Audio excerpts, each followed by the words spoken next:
Es vienmēr ļoti brīnos par tiem cilvēkiem, kuri deklarē, ka viņus neinteresē politika, viņam liekas, neinteresē. Politika taču ir visa dzīve. Politika ir, kāds būs skolotājiem algas, politiska lēmuma ir, kas mums ir veselības aprūpē. Taču politiska lēmuma mūs katru skar. Ja nebūtu nekādu vaina, ja kāda naftas caurule vai kāds gāzsvads būtu palicis valstī, un tas būtu valsts monopols. Pamīkstu tā pozīcija. Es arī saprotu, ka tad likās, ka nevajag kaitināt kaimiņu un ka vajag ar visiem draudzēties. Bet, kā izrādās, nekāda drauga jau viņa nav šāvētā. Mums bija bobiks uz visiem, kurā vienīgais krēsls bija šoferi. Mēs izmeklētāji sēdējām uz traktora riepas, rakstāmašīnu uz vairākiem tiesnešiem, viena rakstāmašīna. Lai varētu rakstīt dokumentu, bija 3-4 stundas jāpagaida, lai tiktu pie rakstāmašīnas. Kāpēc izdzis Tautas partija? Kāpēc izdzis Latvijas ceļš? Nomētāji ar apvainojumiem, kamēr pašiem gandrīz no sevis kauns, ka jāmūt prom. Kaut kādā brīdī, kad ilgi bijām pie varas, varbūt bija kaut kādas mazliet augstprātības pazīmes un kādreiz lielmanīga runāšana. Domāju, ka to var nosaukt par stratēģisku kļūdu, jo vienā brīdī tiks sabojāts attiecības ar Vairu Viķu Freibergu. Bet, ja Stambulas konvencija konkrētam izmeklētājam palīdz čaklāk izmeklēt, labi, lai ir Stambulas konvencija, lai vēl nākošās konvencijas. Ja tas palīdz, tas nekādā gadījumā neietekmē konkrēta nozieguma izmeklēšanas raitumu vai neraitumu un sodus. Bet es arī nedomāju, ja Stambulas konvencija nav, ka tad iestājas katastrofa. Netaču. Krimināla likums paredz sodus. Un šī bija lieta, man liekas, kur abas puses smuku uzspēlē. Uztaisīja no tā liela ņembas. Un cilvēkus sasita pierēm kopā. Mūsu valsts nespēja racionāli pieiet līdzekļu tērēšanai un vispār, ko vajag celt un ko nevajag celt. Šobrīd situācija ir tāda, ka katram Latvijas iedzīvotājiem ārējais parāds ir 10 000. Katram. Ja mums vienā brīdī būtu viņš jāatdod, tas šim momentam bankrots. Mūsdienu baltais cilvēks vairāk grib dzīvot sev, nevis tērēt savu laiku un savu naudu uz bērnu audzināšanu. Un tas neskar tikai latviešus. Biju Geteborgā. Es biju diezgan šokēts vakarā, ko es redzēju aizjot paēst vakariņas.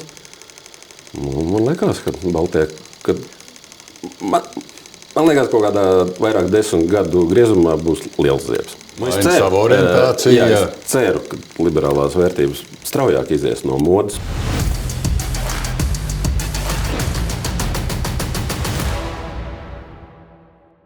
Labadiena! Turpinām mūsu sarunu ciklu Latvija 2035. gads. Šodien mūsu viesis ir ekspolitiķis Mareks Segliņš. Bijis iekšlietu ministrs 2 valdībās. 3 valdībās, atvainojos. Tieslietu ministrs vienā valdībā. Un bijis arī savulaik Tautas partijas priekšsēdētājs. Labadien! Labdien! Pirmais jautājums tāds standarts, pa cik, ne visi zina, ar ko tagad nodarbojas ekspolitiķi, ar ko šodien Mareks Segliņš aizpilda savas dienas. Kas ir tas pamatlietas, ko dara? Mareks Segliņš bija zvērināts advokāts, kad iesaistījās politikā. Jau bija zvērināts advokāts, un kad beidzu darboties politikā, atjaunoju advokātu praksu, un joprojām esmu zvērināts advokāts. Politika tā no malas? Jā, šobrīd jau daudzus gadus, jau vairāk kā 10 gadus neesmu iesaistījies nekādā veidā, nekādās politiskās aktivitātēs. Skaidrs, bet es domāju, tas netraucēs mums pafilozofēt par politiku, par valsti. Sekoju līdzi, man liekas, es vienmēr ļoti brīnos par tiem cilvēkiem, kuri deklarē, ka viņus neinteresē politika, viņam liekas, neinteresē, politika taču ir visa dzīve. Politika ir, kāds būs skolotājiem algas, politiska lēmuma ir, kas mums ir veselības aprūpē, taču politiska lēmuma mūs katru skar. Un līdz ar to negrib, ja cilvēks ir domājošs, līdzi domā to, kas notiek valstī, taču klausies, ko saka politiķi, ko viņi lem, jo tas ietekmē mūsu dzīvi. Labi, tad ķersimies pie mūsu pamattēmas. Latvija no 90. gadiem līdz 35. gadam. Un pirmais jautājums arī tradicionāls šī ciklā pa 90. gadiem. Kā tu varētu teikt, vai mēs visu tā pareizi 90. gados izdarījām, vai varbūt ir kaut kas tāds, ko vajadzēja izdarīt, bet mēs neizdarījām, vai kaut ko izdarījām šķērsām, un tas arī ietekmē zināmā mērā to, kur mēs esam šodien. Mēs izdarījām vienu ļoti labu lietu, viss, kas saistīts ar ārpolitiku, un lēmumi iestāties Eiropas Savienībā. Sagatavošanās process bija pats iestāšanās process, un iestāšanās un dalība NATO. Šodien ir pilnīgi skaidrs, ka tie bija ļoti strateģiski pareizi lēmumi, fundamentāli pareizi. Jo es pats tur kaut kādos brīžos tajā laikā biju kritisks un kādreiz nicīgs pret vienu vai otru to jautājumu, bet man ir pilnīgi skaidrs, ja mēs šodien nebūtu vienā vai otrā no šīm organizācijām, es pieļauju, ka Latvija kā valsts vairāk nebūtu. Ja mēs nebūtu NATO un pat ja mēs nebūtu Eiropas Savienībā, mēs redzam, cik liels ir finansējums. Un kad, ja mēs pēkšņi paliktu bez Eiropas Savienības naudas, mēs taču bankrotējam pirmajā gadā. Mēs taču to redzam, ka mēs izdzīvojam tikai ar Eiropas Savienības naudu, pastoties mūsu budžetu. Līdz ar to nesot vienā no šīm organizācijām, domāju, būtu ļoti beidīgs gals. Līdz ar to šie jautājumi bija no izdzīvošanas viedokļa, no Latvijas pastāvēšanas viedokļa fundamentāli un ļoti pareizi pieņemti. Lai, kā es saku, tajā laikā es pats par šo tur pasmīkņoju. Bija eiroskeptiķis nedaudz. Nedaudz, un arī pat nezināju, vai mums īsti ir NATO. Arī mazliet bija lietas, kad likās, taču varam draudzīgi dzīvot, un pa vidu tas toreiz bija kļūdains, un paldies Dievam, ka tomēr tie lēmumi tika pieņemti pareizi. Jo es domāju, ka Latvija nebūtu. Kā valsts ļoti iespējams nebūtu, ja mēs nebūtu šajās divās organizācijās. Labi, tas ir ārpolitika, bet iekšpolitiskā ekonomikā, kā tu vērtē 90. gadus? Manuprāt, toreiz jau neviens īsti nezināja, kā vajag, un daudz kas tika darīts uz nojautu. Kaut ko palasot, kaut ko saklausoties. Un es domāju, ka melot tas, kurš stāsta, ka viņam tobrīd viss bija pilnīgi skaidrs. Es domāju, ka ļoti daudz, kas arī politikā tika pieņemts taustoties. Cerot uz labu, cerot, ka būs labi. Protams, gadījās arī kļūdas. Manuprāt, varbūt netik nikni vajadzēja visu noprivatizēt. Un es domāju, ka nebūtu nekāda vaina, ja kāda naftas caurule vai kāds gāzvads būtu palicis valstī un tas būtu valsts monopols. Un varbūt ne visu un līdz galam vajadzēja tā pa tīro noprivatizēt. Man liekas, bija dažas lielas fundamentālas lietas, kas varbūt varēja palikt valsts pārvaldībā. Un, gan jau, ka tik elementāra lieta, kā pat cauruli izlaist naftu, valsts arī mācētu nozīmēt savus pārstāvjus un mācētu. Man liekas, ka vienkārši tādā veidā mēs valsts neieņēma diezgan lielu naudu, ko daudz gadu garumā varēja ieņemt valsts. Vienkārši visu atdodot. Ja. Prieks par tiem cilvēkiem, kas dabūja noprivatizēt. Prieks par viņiem, un viņiem, protams, dzīve ir izdevusies, bet nedomāju, ka varbūt visu un līdz galam vajadzēja. Protams, frizētams, veikali, tādas lietas, protams, to nav valstī jānodarbojās, to ir jānodarbojas uzņēmējiem ražošanas, bet bija, man liekas, dažas lietas, kur varēja arī nesasteigt. Tādās tiesiskās lietās, valodas lietās, tur viss tā kā... Pareizi ir tas, ka un labi ir tas, ka mēs latviskumu esam noturējuši un Latvijas valsti. Bet no šodienas skatoties, un vienmēr jau vēlāk mēs esam gudrāki nekā 10 gadus atpakaļ vai 20 gadus atpakaļ. Šķiet, ka vajadzēja stingrāk ar latviešu valodu, stingrāk aizstāvēt latviešu valodu, jo tomēr tā ņemšanās un 3 gadu laikā nespēt pāriet uz latviešu valodu kā vienīgo mācību valodu skolās, man šķiet, ka pamīkstu tā pozīcija. Es arī saprotu, ka tad likās, ka nevajag kaitināt kaimiņu un ka vajag ar visiem draudzēties.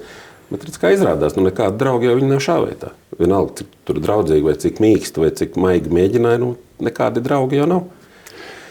Un šķiet, ka iespējams tieši valodas lietās vajadzēja drošāk, asāk un varbūt tik daudz neskatīties atpakaļ un nebaidīties. 90. gadus tomēr daži asociēja tādu mežonīgo, gan arī bandītiskiem gadiem vienu periodu. Ne jau viss. Mēs taču viss, kas ir sargāti ar tiesību, kas ir saistīti ar tiesību sargājušām institūcijām, uzņēmēji zinām, kāda bija bandīta un reketa laiki, un cik spēcīgs bija rekets un cik spēcīgs bija atsevišķas organizētās noziedzības grupas 90. gados.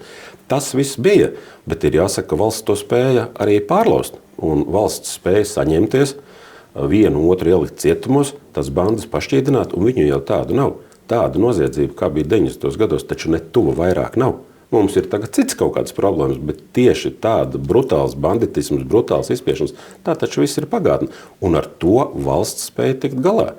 90. gada sākumā taču viss juka, viss bruka, es pats strādāju prokuratūrā par izmeklētāju. Mums bija bobiks uz visiem, kurā vienīgais krēsls bija šoferi. Mēs izmeklētāji sēdējām uz traktora riepas. Mums bija bobikā brauc uz noziegumu, kratījies uz traktora riepas. Jā, vienīgais šoferim bija krēsls. Kad pārsprāga riepa, tā, kas bija, izrādījās, ka rezervas nav. Un tā vietā, lai nokļūtu slepkavības vietā, 3 stundas sēdēja graumulā, gaidīja, kad atvedīs kaut kāda rezervas riteni. Tas trūkums taču un tā nesaprašana, uz kuru pusi, kas kā bija fenomenāls. Taču mūsdienās neviens vairs to pat nevar neatcerēties, neiedomāties. Rakstām mašīna. tiesā tiesnesis. Bija arī tiesā tiesnesis īsu brīdi. Rakstāmašīna uz vairākiem tiesnešiem, viena rakstāmašīna. Un, lai varētu rakstīt dokumentu, bija 3-4 stundas jāpagaida, lai tiktu pie rakstāmašīnas. Mūsdienu digitalizētas laikmetā tas liekas kaut kāda alu laikmets. Un, protams, tajā brīdī valsts bija vāja. Viņa bija ļoti slikti finansēta 90. gados. Un tajā brīdī uzņēmīgi noziedznieki ņēma virsroku. Bet valsts taču tika ar to galā. Valsts kļuva stiprāka, valsts kļuva bagātāka, un valsts taču to pārlauza. Tu biji Tautas partijas priekšsēdētājs, tāpēc es tev nevaru nepajautāt bišķiņ par tā nosacīto Tautas partijas periodu. Kā tu tā vērtē? Kas ir tas galvenais, ko Tautas partijai izdevās panākt Latvijā, un kas varbūt tāds, ko gribēja un nevarēja izdarīt? Es pats iesaistījos Tautas partijā tādēļ, kad veidojot Tautas partiju, viņa tika definēta kā Nacionāla konservatīva partija. Un abas šīs lietas bija manējās. Un tiešām tā izvēle, un arī tagad pat spriežot ar dēlu, tomēr vienmēr saku, ka izvēlei ir jābūt, vai patīk uzskati, vai patīk politiskais kurs, kāds ir partijai. Un tikai pēc tam tomēr personības. Un, manuprāt, viss, kas saistīts ar nacionālu konservatīvu politiku, daudz maz izdevās. Kas, man liekas, izdevās ļoti labi Tautas partijām, kad es atceros biedrus, kas bija. Mums bija liela partija ar daudzām nodaļām, ar ļoti lielu jaunatnes organizāciju. Un tā patiešām bija partija. Un tas, ko es kādreiz klausos, ka tur 2-3 cilvēki sanāk nolem, muļķības. Mums ministriem bija jābraukā katru nedēļu pa nodaļām. Mums bija konferences reģionos. Mums bija jābrauc pie jauniešiem uz nometni, kur bija 1000 jauniešu, un ar viņiem jārunājās. Un es domāju, cik tas toreiz, tagad iedomājieties, jaunieši bija labi. Pie jauniešiem uz viņu nometni atbrauc ministri. Viens nākošais un sēd un runā ar viņiem jauniešiem un stāst viņiem, kāpēc tas. Un tas, kad izdevās radīt tik lielu partiju, kur tomēr bija 26 vai 28 nodaļas. Ja. Visas viņas bija jāapmeklē. Un taču bija skolotāji, ārsti, visu profesiju pārstāvji. Manuprāt, tas bija ļoti pareizi un ļoti nopietnas izveidots politisks spēks. Tas, man liekas, izdevās, un tas, man liekas, bija ļoti labi, jo es zinu, kāda bija tā iekšējā demokrātija un kā bija jāstrādā arī iekšparteiski. Tādēļ arī politikai jābūt. Tomēr tad es nevaru pajautāt, kāpēc izdzis Tautas partija, kāpēc izdzis Latvijas ceļš. Es vēl droši vien runāšu, tad, kad pats atbildēšu uz līdzīgiem jautājumiem. Pirmkārtam bija vienā brīdī iestājās arī zināms nogurums no tā visa. Un iespējams arī vairs enerģijas un vēlmes visu to turpināt kādai daļai no biedriem sāka zust. Tautas partija saskārās pēdējos savas darbības gados ar ārkārtīgi lielu kritiku un ārkārtīgi lielu Tautas partijas vainošanu it visā. Tagad Šlesers laikam ir pie visu vainīgs, kas ir slikts vai ne. Toreiz Tautas partija bija pie visu vainīga, kas bija slikts. Pirms tam Latvijas ceļš vienreiz. Mēs tajā trāpījām un nebija spēku to pārlaust. Līdz ar to sāka biedri arī nogurt, sāka pārmukt uz citām partijām, un bija skaidrs, ka tie spēki, tas svārsts ir aizgājis uz to pusi. Ja mēs zinām Amerikā, ka tas svārsts iet starp demokrātiem un republikāņiem, mums arī tas svārsts bija, kad bija varbūt apnicis Latvijas ceļš un uzgāja augšā Tautas partija, pēc kāda laika, es nezinu, stāv uz labās kājas vai kreisās vai uz rokām, tu esi apnicis, un tas svārsts iet kaut kur citur. Ļoti veiksmīgi to izdarīja patreizējā vienotība, toreiz jaunais laiks, kuri bija ģeniāli tajā, kā viņi mācēja iestāstīt, ka pie visu vainīgie reku ir, un ņemiet tagad mūs. Viņi tiešām to izdarīja. Mēs ar saviem publisko attiecību cilvēkiem nespējām to atspēkot. Nomētāja ar apvainojumiem, kamēr pašiem gandrīz no sevis kauns, ka jāmūt prom.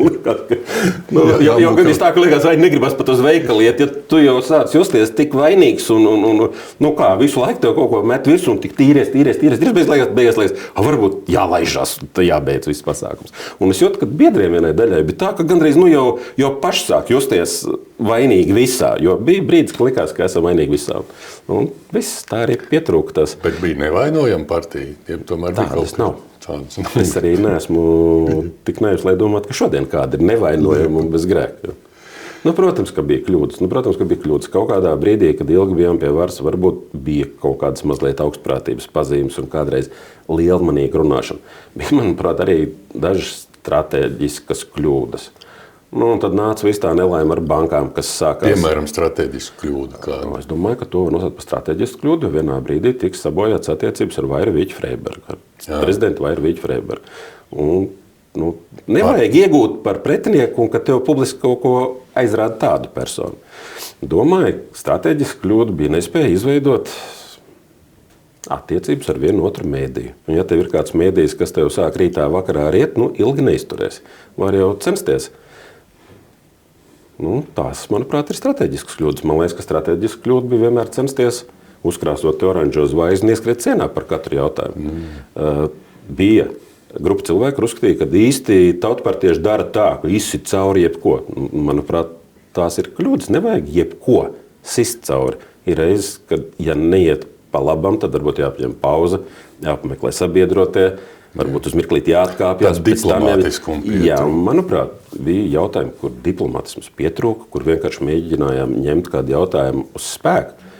Tas, manuprāt, ir nepareizi mēģināt visu atrisināt ar spēku. Bet kā tu domā, Latvijas ceļš savs periods, Tautas partija savs periods, bet kā šim projektam, kas sākās kā jaunais laiks un tagad ir vienotība, ir izdevies tik ilgi tomēr sev saglabāt? Un vai viņiem ir perspektīva sev saglabāt, vai viņi var piedzīvot Tautas partijas un Latvijas ceļa likteni? Mums jau bija iespēja kļūt arī par vienotību, jo 2009. gadā, kad es biju Tautas partijas priekšsēdētājs, mums bija piedāvājums no jaunā laika, ka visiem ir ziepes dēļ krīzes, te tāpatās visi nogrimsim, jo likās, ka mēs grimstam visi. Taisīt kopā vienotību. Mums valdēja teikt, ka nolemts, ka nē, ka paliekam paši. Droši vien vēl tur kāds no mums šobrīd kā vienotības kadrs darbotos. Bet var teikt, ka šis projekts ir veiksmīgāks nekā mūsu Latvijas ceļa un Tautas partijas? Vienotība ir ilgi pie varas. Mēs taču redzam, ka vienotība ir pie varas no 2009. gada nepārtraukti. Ja sākam pat no 2002. kā jaunais laiks iestrepš. Tātad vienotība, viņa var patikt, var nepatikt, bet politiskās turbulences, ūdenskritumus viņi ir spējuši paņemt. Bija gan vienas vēlēšanas, kur tikai 5% un tika knapi pāri. Bet viņi paņēma premjeru. Dabūja premjeru. Ar visu to mācēja izspēlēt tā, ka dabūja premjeru. Viņi ir mācējuši izspēlēt tā, ka viņiem ir prezidents, viņiem ir premjers, viņiem ilgi ir finanšu ministrs. Viņi politisko šāhu māk izspēlēt. Patīk vai nepatīk, un ko es kādreiz par viņu saimniekošanu domāju, vai par kādu personu. Bet viņi politiskos vingrinājumus māk izpildīt. Rezultāts ir, viņi ir pie varas. Par to rezultātu tagad parunāsim. Bišķiņ tad vairāk par šodienām. Divas lietas. Tu minēji nacionālu konservatīvismu, tāpēc es nevaru šo jautājumu neaprunāt. Tā saucamā pretīm stāvēšana Latvijā it kā starp nacionāli konservatīviem spēkiem un, viņus sauc kreisi progresīviem, kreisi liberāliem spēkiem. Kā domā, cik tā ir būtiska Latvijā un tiešām šķeļ sabiedrība, ja tas ir vairāk tāds politiķi izdomājums, lai būtu par ko runāt un nevajadzētu runāt par ekonomiku? Gan.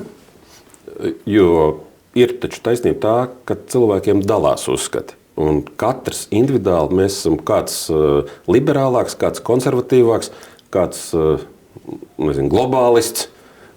It sevišķi jaunā paudze jūt, ka daudz ir tādu. Man kādreiz pašam liekas, vai viņiem vispār vajag to Latviju un latviskumu. Jo kādreiz liekas, ka jaunajā vidē, kas runās angliski, kas sabrauks, te pilns ar ārzemniekiem, kas to zina, cik viņiem vajag to. Bet ceru, ka kļūdos. Tā ir patiesība, ka mēs esam dažādi un ir dažādi dzīves uzskati. Bet, protams, pēc tam jau uz to tiek arī uzspēlēts. Protams, vienotreiz arī skatos kādu no man patīkamiem nacionāli konservatīviem politiķiem, bet man liekas, šis ir pat rāk, šitā ir tīra spēlēšana uz populismu. Un tas pats otrā galā. Un tas noder. Protams, ka Nacionālā partija nevar iztikt, ka tev pretī nav kāda krievalodīgā partija. Viņi viens otram ir vajadzīgi, lai pastāvētu. Jo, ja tu būsi tikai viens, kā tu iestāstīsi, par ko tu cīni, tev ir par kaut ko jācīnās. Jo politikā taču tev ir jāpasaka, vai jāiestāsta cilvēkiem, kāda ir problēma, varbūt arī jāiestāsta, ka tā ir šausmīga problēma te valstī. Pēc tam tev ir jāiestāsta, ka es atrisināšu to, un ja vēl tu pēc tam māk pastāstīt, kādēļ neizdevās, tad tu esi ilgi pie varas. Piemēram, šī pretīm stāvēšana Stambulas konvencijas sakarā. Saprati, ja šī konvencija palīdz atrisināt vai novērst kaut vienu vardarbības garījumu, baigi labi. ļoti labi. Kaut vai 10. Stambulas konvencijas. Īstenībā vardarbības gadījums mums palīdz novērst policija. Un krimināla likumā un krimināla procesa likumā viss jau sen ir paredzēts. Un sen par to ir paredzēti sodi. Vajag tik izmeklēt un vajag tik tiesām notiesāt. Un šeit nevajag Stambulas konvenciju. Bet, ja Stambulas konvencija konkrētam izmeklētājam palīdz čaklāk izmeklēt, labi, lai ir Stambulas konvencija, lai vēl nākošās konvencijas. Ja tas palīdz. Man gan liekas, ka ir atkarīgi no vēlmes čakli strādāt, čakli izmeklēt konkrēts noziegums. Mums tam adekvāti soda. Tad tu neredz nekādu drāmu, ne gadījumā, ja viņi tiek ratificēti vai viņi netiek ratificēti. Tas nekādā gadījumā neietekmē konkrēta nozieguma izmeklēšanas raitumu vai neraitumu un sodus. Bet, ja palīdz Stambulas konvencija, protams, lai viņi ir. Jo, protams, mēs katrs normāls cilvēks esam pret jebkādu vardarbību. Ar vardarbību nerisina jautājums. Bet es arī nedomāju, ja Stambulas konvencija nav, ka tad iestājas katastrofa. Nu, netaču. Krimināla likums paredz sodus. Smagus sodus. Skaidrs. Tad tomēr vēl par šodienu, par tos ekonomiku. Un šī bija lieta, man liekas, kur abas puses smuku uzspēlēja. Uztaisīja no tā liela ļembastu. Un cilvēkus sasita pierēm kopā un uz tā smuki noprofilējās. Manuprāt, absolūts tāds skaists iznesens politisks. Nu jā, un zināms risks pastāv, ka tas notiks arī uz nākošām vēlēšanām. Ja jautājums ir atlikts, varbūt citi risinājumi īsti partijām nebūs ko piedāvāt, varēs mačoties šajā jautājumā. Tā ir vēl vaļā par šito atkal. Ne? Jā, tad tomēr... Bet tagad vēl tā kā, man liekas, ja mēs Stambulas konvenciju bijām ratificējuši un pieņemši, tad lai viņi stāv, lai viņi ir. Jo viņi jau arī netraucē. Manuprāt, tā man liekas tāda uzspēlēšana, mēģināt viņu pakustināt tīri. Vajadzēja tēmu. Tomēr atkal par šodienu, varbūt vairāk tādu ekonomisko pusi. Tev ir kāds izskaidrojums, kāpēc mēs tomēr Latvija, Baltijas valsts starpā esam pēdējie, arī Eiropas Savienībā neesam diezko spožās vietās. Tev ir kāds tāds izskaidrojums, kāpēc tā ir? Vairāki. Te vairākām lietām pat var runāt. Droši vien, ka viens jau tāds... Viens ir, kas rada naudu? Naudu rada uzņēmēji. Naudu nerada ne finanšu ministrs, ne premjere, ne prezidents. Naudu sapelna uzņēmēji. Valsts pēc tam šo naudu var tikai pārdalīt. Un kas ir jādara valstī? Valstī ir jāskatās, kā uzņēmējam palīdzēt attīstīties, radīt vairāk darbvietas un galu galā pēc tam samaksāt vairāk nodokļus. Līdz ar to mēs esam pēdējos 10-15 gados kaut kur palaiduši garām, ko tad ir nodokļu veidā, ko tad ir valsts regulējuma veidā izdarījuši labāk lietuvieši. Jo varbūt viņi arī ir čaklāki uz uzņēmēju, varbūt uzņēmēji gars ir lietuvietim naskāks kā latvietim. Bet tas, ko var darīt valsts, valsts arī neies ražot kurpes vai neatvērs veikalu, bet valsts var normatīvi regulēt. Gan ar nodokļiem kaut kur pacelt, kaut kur viņus palaist lejā, radīt ekonomiskas brīvākas zonas kaut kādā sektorā. Kaut kur samazināt birokrātiju. Šeit ir tas virziens, kur jāskatās, kur noteikti ir kļūda un kur ko var uzlabot. Gal galā aizsūt uz Lietuvu cilvēks, lai viņi sēž un iet cauri, kas ir lietuviešiem, kuros nodokļos konkrēti, kas ir. Kādēļ viņi ir spējuši mums 10 gados aiziet garām? 10 gadus atpakaļ, taču Lietuva ekonomika bija vienmēr aiz mums un jau vienmēr ir priekšā, un pie tam stipri priekšā. Tā tas ir. Tātad Lietuvā regulējumos kaut kas ir izdarīts pareizi, un mums nav. Protams, cik es kārtoju lietas un vedu klientiem, kaut kur saskaros, tas, ka mēs esam nobirokratizējuši, normatizējuši un katrā vietā paprasam 10 papīrus par katru nieku, tur, es domāju, mēs esam čempioni. Tas gan ir pamanījušies izdarīt. Pat es nezinu, šobrīd, ja tu uzcēl māju, nodot māju, tas taču ir kļūst par ārprātu, salīdzinoši ar to, kā bija 10-15 gadus atpakaļ. Papīrs uz papīru, mēs esam pamanījušies normatizēt, birokratizēt. Domāju, tā ir viena no lielām problēmām. Jo ir jautājumi, kuros tu gribi visu izdarīt, kā prasa likums, var atmest ar roku. Tu visu izties cauri, to vajadzēs. Tā varētu būt kļūt. Mēs jau neesam racionāli. Manuprāt, mēs šur tur esam šausmīgi izšķērdīgi. Es nezinu, vai tiešām šādā veidā bija jāceļ dzelzceļš uz Berlīnu, kā mēs to darām. Tas ir valsts projekts. Bez pat reāla projekta uzsākt kaut ko tādu mega būvniecību. Pēc tam izrādās, daži cilvēki uz savu galvu izdomāja, ka laidīs caur Rīgu vēl to cilvēku. Kam izrādās nekad finansējums Eiropā nebija paredzēts. Bija paredzēts tikai stigai uz Eiropu. Nu, tas viss ir sākts salt, 10 miljoni iztērēt, tas viss tagad mierīgi paliks. Nu, tiešām, tie taču ir desmitiem, simtiem miljonu. Kā var, manuprāt, tas ir bezatbildīgi. Mums tur var vainot visu kaut kā, bet mūsu laikā mēs nepalaidām tādus projektus uz tik dullo. Šis ir pilnīgi uz dullo palaists tas dzelzceļa projekts. Vēl racionālā puse, pat ja viņi uzbūvēs, kas uz to Berlīnu brauks katru dienu to vilcienu? Pat ka viņš būs. Nebrauks. Nē, uz Berlīnu 3 reizes dienā lido lidmašīna. Kur var stundas laikā aizlidot? Uz Berlīnu vispār var 12-14 stundās aizbraukt ar mašīnu. Kas ar to vilcienu katru dienu brauks? Pat, kad viņš būs. Iedomājieties, katru dienu vilciens. Būtu nācis caur Rīgu, piestājas lidostā, un tad no tās lidostā, kas tur kāps tajā lidostā iekšā? Tas būtu izmaksājis desmitiem miljonu. Kas tajā lidostā kāps? Tur vēl aizvien gan būvē kaut ko lidostā. Man liekas, ka pat jau vairs nebūvē. Jau to tur iemarinē, un tas tur stāvēs. Man liekas, ka šausmīgi izšķērdīgi, šausmīgi neracionāli. Šis taču ir piemērs pa 100 miljonu. Neracionāli. Kaut kā mums neiet ar tiem lielajiem projektiem. Šis, man liekas, ir tagad pats tāds, pats labākais piemērs. Mūsu valsts nespēja racionāli pieiet līdzekļu tērēšanai un vispār, ko vajag celt un ko nevajag celt.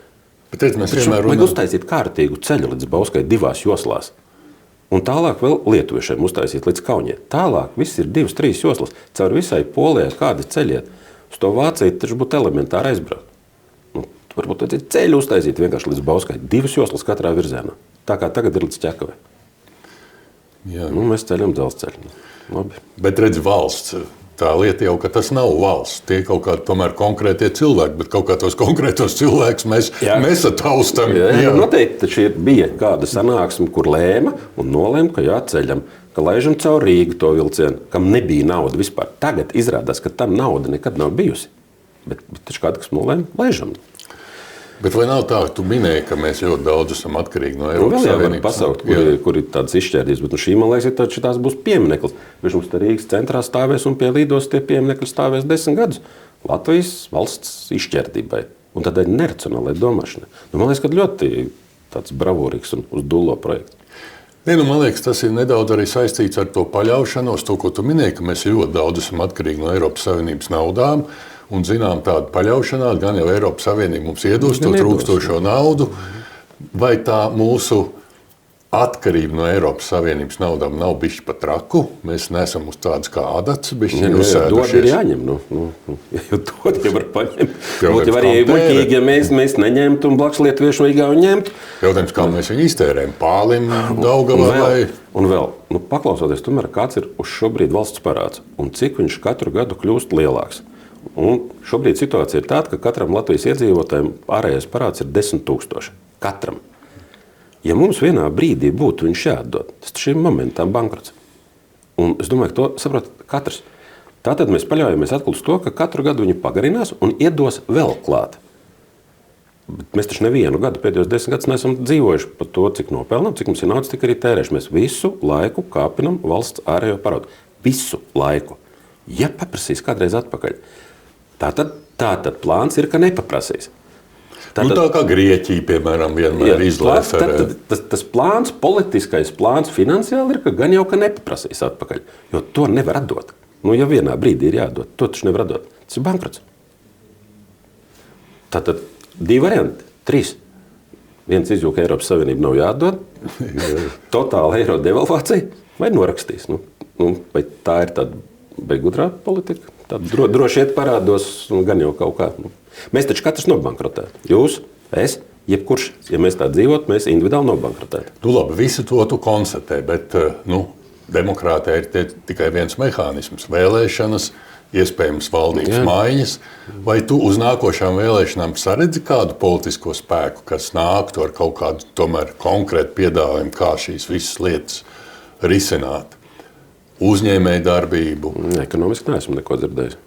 Ekonomiskos jautājumos, ka būtu piedāvājumi stāsti. Šlesers tev neliekas pietiekami? Es neesmu lasījis ekonomisko programmu, ekonomisko un finanšu Jo viņi kā visu laiku to saka, ka viņi tad būtu tie ekonomisko jautājumu risinātāji, biznesa interešu pārstāvji. Tas, kas man ļoti simpatizē Šlesera kungā, tas ir viņa uzņēmība, neatlaidība un viņa darbspējas. Par to jau gan nevar šaubīties. Jā. Par to gan nevar šaubīties, bet tieši patreizējo ekonomisko piedāvājumu es neesmu lasījis. Šobrīd, man liekas, vairāk piedāvājums ir viss, kas ir saistīts ar mūsu drošību. Tas ir viss, nevis ekonomiskais piedāvājums, bet tas piedāvājums un uzsvari ir uz drošību. Un tas arī droši vien tiks vēlēšanās mazāk vai vairāk tirgots. Un tas ir pareizi, ka tas ir galvenais. Un tas ir svarīgi, jo, ja nebūs drošības un nebūtu Latvijas valsts, tad jau pārējais nekas nebūs vajadzīgs. Jautājums tikai, cik spēcīgi ekonomiski būs šī valsts, ko mēs... Jā, jo atkal, ja ir valsts, tad te visiem iekšā viss paliek arvien sliktāk un grūtāk, arī slikti. Protams, ir jādomā arī, ko mēs varam darīt ekonomikā, bet to es jau te izstāstīju, kur man liekas, kur jāskatās. Par demogrāfiju, diezgan dramatiska aina latviešiem. Kā tu domā, tāda bezcerīga uz nākotni skatoties, ja ir kaut kādi instrumenti? Kā to varētu risināt? Es baidos, ka ar visu balto rasu visiem eiropiešiem ilgtermiņā ir slikta situācija. Jo ļoti maz bērnu jau ir arī vāciešu ģimenēs, holandiešu ģimenēs. Vācijā 1,1–1,2 bērnu ģimenē. Vāciešiem naudu trūkst, tur slikta dzīve. Acīm redzot, tas nav tikai no sociālās puses. Tas nav tikai no sociālā. Mūsdienu baltais cilvēks, mūsdienu baltais eiropietis ir jaunie cilvēki. Ir ļoti orientēti uz savu materiālo vērtību apmierināšanu. Vajag paslēpot, vajag aizbraukt uz kurortu, vajag ar vien labāku mašīnu, ar vien labāku drēbes, restorāni, televizoru, jebkas. Un manuprāt, kad gribās dzīvot pašam, un vairāk ir tā, ka tas mazais bērns, kad viņš kādu laiku tev paņem gan finansiālos resursus, viņš paņem tavu laiku, un šķiet, ka mūsdienu baltais cilvēks vairāk grib dzīvot sev, nevis tērēt savu laiku un savu naudu uz bērnu audzināšanu. Un tas neskar tikai latviešus. Es domāju, ka problēma ir tur. Mums bērni dzimst daudz mazāk nekā viņi dzima daudz grūtākos laikos. Jo mēs tomēr tagad dzīvojam labāk, kā dzīvojam 20 gadus atpakaļ. Taču daudz labāk dzīvojam vidē. Bet tad tu piekrīti, un bērni dzimst arvien mazāk. Es domāju, ka tā ir vērtību sistēma. Ka tā ir, kā man gribās. Man gribās dzīvot sev. Es esmu tētis 2 bērniem, bet taču viņi jau paliek arvien mazāk un mazāk. Taču nedzīvo sliktāk šodienas jaunieši vai 20-gadīgie cilvēki, kā dzīvoju es vai mēs. Nav tā. Viņi dzīvo vidēji daudz, daudz labāk, reizes labāk. Bērni nav. Tātad materiālajā vienas problēma nebūs. Bet tas nozīmē, ka rietumu civilizācija tagad ir tāds noriets pakāpenisks. Ja tu tā negribi tik kategoriski mēs jau redzam, kas mums te arvien vairāk parādās uz ielām. Es biju pagājušajā vasarā sanācis būt Zviedrijā. Nebiju Zviedrijā bijis. Tepatās pāri. Biju Gēteborgā. Es biju diezgan šokēts vakarā, ko es redzēju, aizjot paēst vakariņas. Man liekas, ka man liekas, kaut kādā vairāk 10 gadu griezumā būs liels ziebs. Un tur neko nevar darīt. Man liekas, ka nemaz negrib jaunie neko darīt. Man liekas, ka viņus diezgan apmierina. Internacionalizācija un... Es domāju, politiķi neko nevar darīt. Man šķiet, ka mūsu liberālā politika, ļaujot braukt iekšā tik daudz viestrādniekiem, ir kļūda. Un atkal materiālais tiek likts pāri nacionālām interesēm, konservatīvām interesēm, jo, protams, ar riteni, kad tas iebraucējs izvadā bulciņu, droši vien sanāk lētāk, vai trauks mazgā restorānā sanāk lētāk, nekā ja to darītu kāds latviešu jaunietis. Mēs arī materiālais laikam ir svarīgāks uzņēmējiem nekā kaut kāda latvietība vai... Un tā tas ir visā Eiropā.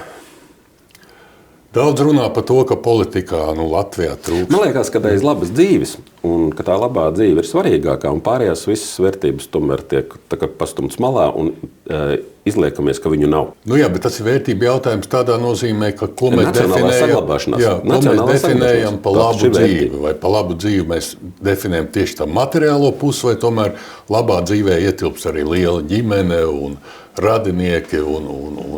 Teorētiski tas otrais, bet praktiski izskatās, ka tā materiālā dzīve ir svarīgāka. Un tas, manuprāt, mainās pēdējos 10-20 gados uz slikto pusi. Jo visam būtu jābūt samērīgam. Visi jau grib dzīvot labi, neviens jau negrib būt nabags, bet tas vien nevar būt. Un mums vienkārši kā mazai tautai tur ātri būs cauri. Nu, labi, Zviedriem ir 10 miljoni, viņi lielāki, vācieši 80 miljoni. Ja viņiem tur ir 10 miljoni iebraucēji, viņi tur kaut kā noturēsies. Tad es domāju, ka mums ātri var diezgan sliktā situācija būt. Man liekas, mums ir pārāk liberāla migrācijas politika pēdējos gados. Jā, pēdējos gados.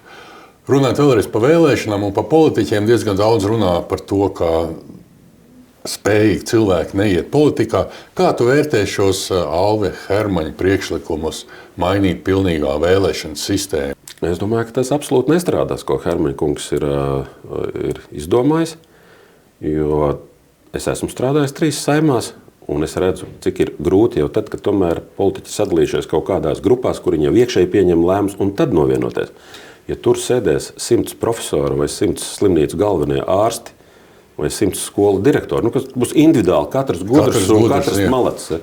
Tieši tā novienošanās būs, esmu pilnīgi pārliecināts, vēl neiespējamāk par kādiem jautājumiem, nekā tas ir tagad. Ja sēdēs tur 100 profesori, droši vien 50 no viņiem gribēs kļūt par saimnes priekšstādātāju. Kaut vai tikai tāpēc, ka saimnes priekšstādātājiem ir 2 reizes lielāka alga, ir automašīna priekšā un aizmugurē un visas ērtības. Kādēļ, lai viens profesors negribētu tur un otrs tikai gribētu? Es domāju, ka no tiem 100 ievēlētiem profesoriem 50 gribēs sēdēt saimnes prezidijā. Kā viņi novienosies? Tagad vēl ir kaut kāda kārtība, ka vienai partijai viens, otrai otrs. Un viņš pie visa vaino partijas var jau pārsaukt, kā to grib. Var ļaužu grupa, pulciņš. Politikā to sauc par partijām. Taču cilvēkiem pēc saviem politiskiem uzskatiem un dzīves redzējumiem kaut kur ir jāapvienojas. Tas ir nosaukts partijas. Kādreiz bija modē vainot pie visu koalīcijas padomu.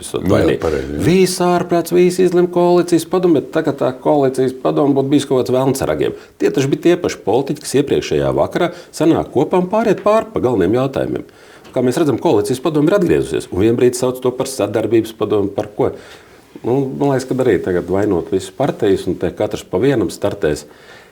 Nevarēs pieņemt lēmumus. Neticu, ka tā būs darboties spējīga saima. Kurš ies pa ministru? Daudzi droši vien tur gribēs pa finanšu ministru. Līdz ar to faktiski mums ar to pašu sistēmu jāmēģina strādāt, kāda viņi ir. Prasot varbūt vairāk no partijām, arī vēlētājiem vajadzētu no partijām vairāk varbūt prasīt. Un vēl, pabeidzot iepriekš, taču arī šodien teorētiski ir iespējams nobalsot par vienu konkrētu cilvēku. Ja patīk kaut viens politiķis, atrod to politisko sarakstu, kurā viņš startē, pārējos visus izsvītro, savējai simpātijai pieliec plusu, tu viņam uzreiz dod +2 pret visiem, kas ir tajā sarakstā, un tu esi nobalsojis par viņu. Pārējos izsvītro, tam plus un šo lapiņu iemet. Ir jau iespējams virzīt to savu favorītu. Izvēlēties. Jā, vēl kas. Manuprāt, Latvija ir tik maza valsts. Pa visu valstu mēs nepilnām 2 miljoni. Mēs esam maza valsts. Un, manuprāt, tomēr ir pareizi, ja katrs politiķis atbild un domā par visu šo mazo valsti. Ja es būšu ievēlēts no Kuldīgas, šauri no Kuldīgas vai no Skrundas, man taču nekad neinteresēs, kas notiek Valmierā vai Daugavpilī. Jo es zinu, ka mani visu izšķirs tikai mana Skrunda vai mana Kuldīga. Mana dzīve, mana labklība būs atkarīga no Kuldīgas. Kāpēc es vispār kaut ko palīdzētu Valmierai vai kur? Bet pareizi. Jo, ja šī tik mazā, mūsu mazajā valstī politiķis tomēr redz visu Latviju. Un nevis, suntažnieks tik par suntažiem un, kuldīznieks tik par kuldīgu. Tur nekas nesanāks. Budžetu, kā viņi pieņems budžetu? Jo kuldīzniekam būs svarīgi pierādīt savai kuldīgai, kas viņu ievēlēja. Suntažniekam saviem suntažiem. Kā viņi novienosies? Līdz ar to es neredzu, kad 100 pilnīgi atsevišķi katrs par sevi ievēlēti gudrinieki, labi cilvēki, cilvēciski viņi nenovienosies ne par ko. Nekas tur nebūs. Būs vēl lielāks, ar labiem nodomiem bardeks būs vēl lielāks, kā viņš tagad šādi gadās. Varbūt Alves Hermanis domā, ka viņš atlasīs tādus cilvēkus, kas būs uzticīgi viņam, un tad viņš pieņems visus lēmumus. Jā, ka viņš viens diktēs. Jā, tā arī. Bet es domāju, ka viņš var saņemt diezgan labu rezultātu. Jā. Jo, ja vienkārši gribās pieslēgties kādai populistiskai idejai, šī ir platforma, uz kuras var mērķtiecīgi cilvēki iebraukt saimā, tad jāslēdzās klāt un jādeklarē tas. Bet tu pats neatbildot konkrēti uz jautājumu, zini, par ko tu balsos nākošā saimnes vēlēšanā? Man ir 1, 2, 3 izvēles. Plašāk ne. Bet tad 1, 2 partijām. Varbūt vēl 3. Izvēles. Un noslēgumā... Bet viņas visas ir mazāk vai vairāk nacionāli konservatīvas. Tas man ir skaidrs. Es neesmu visu liberālo ideju piekritējs. Es esmu pēc saviem uztiem nacionāli konservatīvs, līdz ar to tā izvēle arī būs tajā spārnā. Un noslēgumā tomēr nedaudz pāris vārdus par 2035. Mēs tā diezgan drūmu ainu uzzīmējām, bet var būt, ka tomēr ir arī kaut kāda optimistiska aina, kur mēs būsim 2035. Pasaule jau tomēr mainās tagad, arī tās liberālās vērtības iziet no modes. Amerika maina savu orientāciju. Jā, es ceru, ka liberālās vērtības straujāk izies no modes. Es jau tomēr esmu pilnīgi pārliecināts, ka jaunā paudze ir zinošāki un gudrāki par manu paudzi, par mūslaikiem. Viņi tik daudz iespējas studēt, tik daudz iespējas iegūt informāciju, un viņi pilnīgi noteikti jaunie ir zinošāki par mums. Un uz viņu zināšanām arī jāpaļaujās. 2035. gadā jau droši vien mūsu paudze maz vairs ko ietekmēs. Jācer uz jauniešu zināšanām. Un vēlmi saglabāt Latviju kā valsti, vēlmi šeit attīstīt savu uzņēmēju darbību, jo nauda rodās no uzņēmējiem, ne no kā cita, no biznesa rodās nauda. Tad uz šīs cerīgās nots arī paldies par sarunu. Es ļoti ceru, ka mani bērni paliks dzīvot Latvijā, ka viņi šeit strādās, viņi negribēs kaut kur aizbraukt prom. Cerēsim. Un, protams, arī vērtēsim mūsu politiķus nākošajās vēlēšanās. Paldies par sarunu, Marek. Paldies, ka klausījāties. Tiksimies pēc nedēļas.